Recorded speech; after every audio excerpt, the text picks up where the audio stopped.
ಆತ್ಮೀಯ H16 news ಅರ್ಥಾತ್ ಸೀತಾರಾಮ್ ನ್ಯೂಸದ ವೀಕ್ಷಕರೇ, ನಾನು ನಿಮ್ಮವ ಎಂ ಆಯುಧ ಮಲ್ಲಪ್ಪ ಜೊತೆವರು. ತಾವು ಈಗ ಸುದ್ದಿಗಳ ಲೋಕಕ್ಕೆ ಎಂಟ್ರಿ ಹೊಡಿತಾ ಇದ್ದೀರಿ. ಈ ಸುದ್ದಿಗಳನ್ನು ಪ್ರತಿಯೊಂದು ನೋಡೋ ಜೊತೆಗೆ ನಿಮ್ಮ ಅಭಿಪ್ರಾಯಗಳನ್ನು ಹೊಸ್ತಾ ಇರಿ. ಯಾಕಂದರೆ ಈ ಸುದ್ದಿಗಳು ನಿಮಗಾಗಿ, ನಿಮ್ಮ ಬದುಕಿಗಾಗಿ, ನಿಮ್ಮ ವೈಚಾರಿಕೆಗಾಗಿ, ನಿಮ್ಮ ತಿಳುವಳಿಕೆಗಾಗಿಯೂ ಇನ್ನೂ ಗೊತ್ತು. ಜೊತೆಗೆ ನಮಗೂ ನಿಮ್ಮೊಂದಿಗೆ ಇದೊಂದು ಮಾತಾಡುವಂಥ ಜೊತೆಗೆ ಸುದ್ದಿಗಳನ್ನು ಬಿಡುವಂಥ ಕೆಲಸ. ಈ ಕೆಲಸದಲ್ಲಿ ನಾವು ನಿಮ್ಮೊಂದಿಗಿದ್ದೀವಿ ಅಂತ ಹೇಳ್ತಾ ನೋಡ್ತಾ ಇರಿ ಸುದ್ದಿಗಳನ್ನು.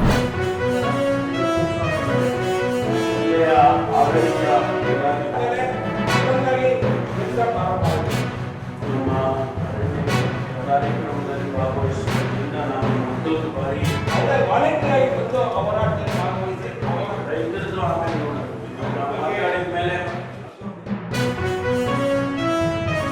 ನಾವು ಹೇಳೋದಕ್ಕೆ ಬಯಸುತ್ತೇನೆ. ಈ ತಿಂಗಳ 30ನೇ ತಾರೀಕು ಮಾನ್ಯ ನೀರಾವರಿ ಸಚಿವರು ಸಮಯವನ್ನು ಕೊಟ್ಟಿದ್ದಾರೆ, ಸಭೆಯನ್ನು ಕರೀತೇನೆ ಅಂತ ಹೇಳಿದ್ದಾರೆ. ಅದರ ಏನು ನೋಟಿಸ್ಗಳು ಅಥವಾ ಸದ್ಯದಲ್ಲಿ ಒಂದು ನಾಳೆ ಒಳಗಾಗಿ ಆ ಕರೆ ಬರಬಹುದು ಪತ್ರದಲ್ಲಿ. ತಾವೆಲ್ಲರೂ ಕೂಡ ಆ ಸಭೆಯಲ್ಲಿ ಮಾನ್ಯ ಶಾಸಕರುಗಳು ಭಾಗವಹಿಸಬೇಕು ಮತ್ತು ರೈತ ಸಮುದಾಯದ ಪ್ರತಿನಿಧಿಗಳಿರ್ಬೋದು ಅಥವಾ ಬೇರೆ ಬೇರೆ ಸಂಘ ಸಂಸ್ಥೆಗಳ ಪ್ರತಿನಿಧಿಗಳಿರ್ಬೋದು ಕೂಡ ನಾವು ಆ ಸಭೆಗೆ ಆಹ್ವಾನಿಸ್ತೇವೆ. ಆ ಸಭೆಯಲ್ಲಿ ಅಂತಿಮವಾಗಿ ನಿರ್ಧಾರವನ್ನು ತೆಗೆದುಕೊಳ್ಳತಕ್ಕಂಥ ರೀತಿಯಲ್ಲಿ ಮಾನ್ಯ ನೀರಾವರಿ ಸಚಿವರು ತಮ್ಮ ಜೊತೆಯಲ್ಲಿ ಮಾತನಾಡ್ತಾರೆ. ಹಾಗಾಗಿ ಇದು ತಮ್ಮ ಗಮನಕ್ಕೆ ನಮ್ಮ ಶಾಸಕರ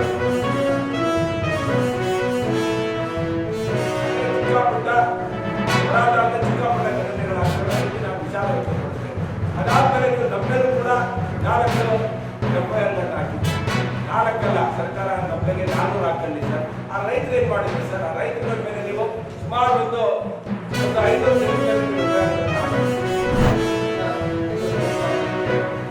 ಜಿಲ್ಲೆಯ ಆಡಳಿತ ಸಡನ್ ಆಗಿ ಎಕ್ಸಾಮ್ ನಮ್ಮ ಕಾರ್ಯಕ್ರಮದಲ್ಲಿ ಭಾಗವಹಿಸುವುದರಿಂದ ನಾನು ಮತ್ತೊಂದು ಬಾರಿ ಅವರೇ ವಾಲಂಟಿಯರ್ ಆಗಿ ಬಂದು ಹೋರಾಟದಲ್ಲಿ ಭಾಗವಹಿಸಿ ರೈತರದ್ದು ಆಮೇಲೆ ನೋಡಿದ ಮೇಲೆ ನಾನು ಮೊದಲನೇದಾಗಿ ಹೇಳೋದಕ್ಕೆ ಬಯಸುತ್ತೇನೆ. ಈ ತಿಂಗಳ 30ನೇ ತಾರೀಕು ಮಾನ್ಯ ನೀರಾವರಿ ಸಚಿವರು ಸಮಯವನ್ನು ಕೊಟ್ಟಿದ್ದಾರೆ, ಸಭೆಯನ್ನು ಕರೀತೇನೆ ಅಂತ ಹೇಳಿದ್ದಾರೆ. ಅದರ ನೋಟಿಸ್ಗಳು ಅಥವಾ ಸದ್ಯದಲ್ಲಿ ಒಂದು ನಾಳೆ ಒಳಗಾಗಿ ನಮಗೆ ಆ ಕರೆ ಬರಬಹುದು ಪತ್ರದಲ್ಲಿ ಮುಖೇನ. ತಾವೆಲ್ಲರೂ ಕೂಡ ಆ ಸಭೆಯಲ್ಲಿ ಮಾನ್ಯ ಶಾಸಕರುಗಳು ಭಾಗವಹಿಸಬೇಕು ಮತ್ತು ರೈತ ಸಮುದಾಯದ ಪ್ರತಿನಿಧಿಗಳು ಬೇರೆ ಬೇರೆ ಸಂಘ ಸಂಸ್ಥೆಗಳ ಪ್ರತಿನಿಧಿಗಳೆಲ್ಲರನ್ನೂ ಕೂಡ ನಾವು ಆ ಸಭೆಗೆ ಆಹ್ವಾನಿಸ್ತೇವೆ. ಆ ಸಭೆಯಲ್ಲಿ ಅಂತಿಮವಾಗಿ ನಿರ್ಧಾರವನ್ನು ತೆಗೆದುಕೊಳ್ಳತಕ್ಕಂಥ ರೀತಿಯಲ್ಲಿ ಮಾನ್ಯ ನೀರಾವರಿ ಸಚಿವರು ತಮ್ಮ ಜೊತೆಯಲ್ಲಿ ಮಾತನಾಡ್ತಾರೆ. ಹಾಗಾಗಿ ಇದು ತಮ್ಮ ಗಮನಕ್ಕೆ ನಮ್ಮ ಶಾಸಕರ ಚಿಕ್ಕಪುಟ್ಟ ಹೋರಾಟ ಅಂದ್ರೆ ಚಿಕ್ಕಪುಟ್ಟ ಘಟನೆಗಳಾಗ್ತವೆ. ಅದಕ್ಕೆ ನಾವು ವಿಚಾರ ವ್ಯಕ್ತಪಡಿಸ್ತೇವೆ. ಅದಾದ್ಮೇಲೆ ನಮ್ಮೆಲ್ಲೂ ಕೂಡ 4 ಎಫ್ಐಆರ್ ಹಾಕಿದ್ರು. 4 ಸರ್ಕಾರ ನಮ್ಮೆಗೆ 400 ಹಾಕಲಿ ಸರ್. ಆ ರೈತರು ಏನ್ ಮಾಡಿದ್ರು ಸರ್? ಆ ರೈತರ ಮೇಲೆ ನೀವು ಸುಮಾರು ಒಂದು 500 ಜನರಲ್ಲಿ FIR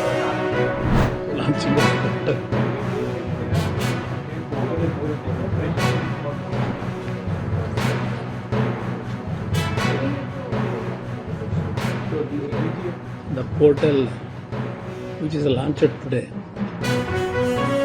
for OEM's application through portal, how they have to submit. That we explained before you now itself. Portal will be open up to I think 4 months. Yes, up to October, 21st October. These 4 months we are giving the time to who are interested to enter the portal. Within the 4 months' time. I think already ministry is discussed this issue. Already we announced this scheme before our friends. Now even our ministry also, several stakeholders, 4-5, they have discussed this issue preliminarily. They explained everything. 4 to 5 companies, they are showing interest. We are waiting after this now today's application for the portal launching. How the response will be there. After that we will take the decision. The Stila issue only up to now, till now, their interest is only to open the showroom. They wanted to sell their car in India. That is the issue. Other than that, actually there is no further development about this. ರಾಜ್ಯಾಧ್ಯಕ್ಷರು ನಮ್ಮ ಹಿಂದುಳಿದ ವರ್ಗ ಈ ಸರ್ಕಾರದ ಬಗ್ಗೆ ಸಭೆಯಲ್ಲಿ ಸ್ವಾಗತ ಮತ್ತೊಮ್ಮೆ ಕೇಳ್ತಾ ಮುಂದಿನ ಕ್ಯಾಬಿನೆಟ್ ಅಲ್ಲಿ ತರ್ತೇವೆ, ಮುಂದಿನ ತಿಂಗಳು ನಾವು ಇಂಪ್ಲಿಮೆಂಟ್ ಮಾಡ್ತೇವೆ. ಬಹುಶಃ ಕಳೆದ 2 ವರ್ಷದಲ್ಲಿ 20-30 ಬಾರಿ ಈ ಮಾತನ್ನ ಸ್ವತಃ ಮುಖ್ಯಮಂತ್ರಿಗಳೇ ಹೇಳಿದ್ದಾರೆ. ಇದ್ರ ರೀತಿ ಹಾಸ್ಯಾಸ್ಪದ ಆಗಿದೆ. ಅರೆ ಯಾವ ಸಿದ್ದರಾಮಯ್ಯನವರು ರಾಜ್ಯದ ಮುಖ್ಯಮಂತ್ರಿಗಳಿದ್ದಾಗ ಹಿಂದುಳಿದ ಸಮುದಾಯಗಳಿಗೆ ನ್ಯಾಯವನ್ನ ಕೊಡ್ತೇವೆ ಅಂತೇಳಿ ಭಾಷಣ ಬಿಗಿತಾ ಇದ್ರು. ಯಾಕಂದ್ರೆ ಅಹಿಂದ ನಾಯಕರು ಸಿದ್ದರಾಮಯ್ಯ. ಆದ್ರೆ ಒಂದು ಸತ್ಯ ನಮ್ಗೆಲ್ಲರೂ ಕೂಡ ಗೊತ್ತಿರಬೇಕು, ಸಿದ್ದರಾಮಯ್ಯನವರು ಅಹಿಂದ ಹೆಸರು ಹೇಳ್ಕೊಂಡು ರಾಜ್ಯದಲ್ಲಿ ಅಧಿಕಾರಕ್ಕೆ ಬಂದು ಹಿಂದುಳಿದ ಸಮುದಾಯಗಳನ್ನ ಮರೆತು ಅವ್ರನ್ನ ಮೂಲೆ ಗುಂಪು ಮಾಡಿ ಕೇವಲ ಅಲ್ಪಸಂಖ್ಯಾತರನ್ನ ಓಲೈಕೆ ಮಾಡ್ಕೊಂಡು ಅವರಿಂದ ಓಡೋಗ್ತಾ ಇರ್ತಕ್ಕಂಥದ್ದನ್ನ ಹಲವಾರು ನಿದರ್ಶನಗಳು ನಮ್ಮ ಕಣ್ಣು ಮುಂದೆ ಕಾಣ್ತಾ ಇದೆ. ಈಗೂ ಕೂಡ ಮುಖ್ಯಮಂತ್ರಿಗಳಾಗಿ 2 ವರ್ಷ ಕಳೀತಲ್ಲ, ಈಗ ಯಾಕೆ 2 ವರ್ಷದಲ್ಲಿ ಇಂಪ್ಲಿಮೆಂಟೇಷನ್ ಮಾಡೋದಕ್ಕಾಗಲಿಲ್ಲ? ಯಾಕೆ ಸಿದ್ದರಾಮಯ್ಯನವರಿಗೆ ಈ ವರದಿಯನ್ನ ಇಂಪ್ಲಿಮೆಂಟ್ ಮಾಡೋದಕ್ಕೆ ಸಾಧ್ಯ ಆಗಲಿಲ್ಲ ಅಂತ ಹೇಳಿದ್ರೆ ಆ ರಾಜಕೀಯ ಇಚ್ಛಾಶಕ್ತಿಯ ಕೊರತೆ ಒಂದು ಸಿದ್ದರಾಮಯ್ಯ ಕಾಣ್ತಾ ಇರ್ತಕ್ಕಂಥ. ನಾವು ಹೇಳಿದೆವು ಭಾರತೀಯ ಜನತಾ ಪಾರ್ಟಿಯವರು ಈಗಾಗಲೇ ವರದಿಗೆ 10 ವರ್ಷಗಳು ಕಳೆದಿದೆ, ಸೈಂಟಿಫಿಕ್ ಆಗಿ ಆಗಿಲ್ಲ. ನಾವು ಭಾರತೀಯ ಜನತಾ ಪಾರ್ಟಿ ನಾವು ಹೇಳಿದ್ದೇವೆ, ನಾವೇನು ಭಾರತೀಯ ಜನತಾ ಪಾರ್ಟಿ ಹಿಂದುಳಿದ ವರ್ಗಗಳಿಗೆ ಅನ್ಯಾಯ ಮಾಡಬೇಕು ಅಲ್ಲ. ಇವತ್ತು ಭಾರತೀಯ ಜನತಾ ಈ ದೇಶದ ಪ್ರಧಾನಮಂತ್ರಿ ನರೇಂದ್ರ ಮೋದಿಜಿಯವರೇ ಸ್ವತಃ ಒಬ್ಬ ಹಿಂದುಳಿದ ಸಮುದಾಯಕ್ಕೆ ಸೇರಿರ್ತಕ್ಕಂಥವ್ರು. ಸಿದ್ದರಾಮಯ್ಯನವರು ಒಬ್ಬರೇ ಅಲ್ಲ, ಇವತ್ತು ರಾಜ್ಯದಲ್ಲಿ ಅಹಿಂದ ಹೆಸರು ಹೇಳ್ಕೊಂಡು ಅಧಿಕಾರಕ್ಕೆ ಬಂದಿರ್ತಕ್ಕಂಥ ಸಿದ್ದರಾಮಯ್ಯನವರು ಆ ಸಮುದಾಯಗಳಿಗೆ ಒಂದು ಅನ್ಯಾಯ ಮಾಡ್ತಾರೆ. ನಾನು ಭೇಟಿಯಾಗಿ ಮಾತಾಡ್ತೇನೆ. ಈ ರೀತಿಯ ಒಂದು ಆರ್ಕೆ ಉತ್ತರವನ್ನು ಮಾನ್ಯ ಮುಖ್ಯಮಂತ್ರಿಗಳು ಕೊಡಲಿಕ್ಕೆ ಪ್ರಾರಂಭ ಬಾಯಿ ಮುಚ್ಚಕ್ಕಾಗೋದಿಲ್ಲ.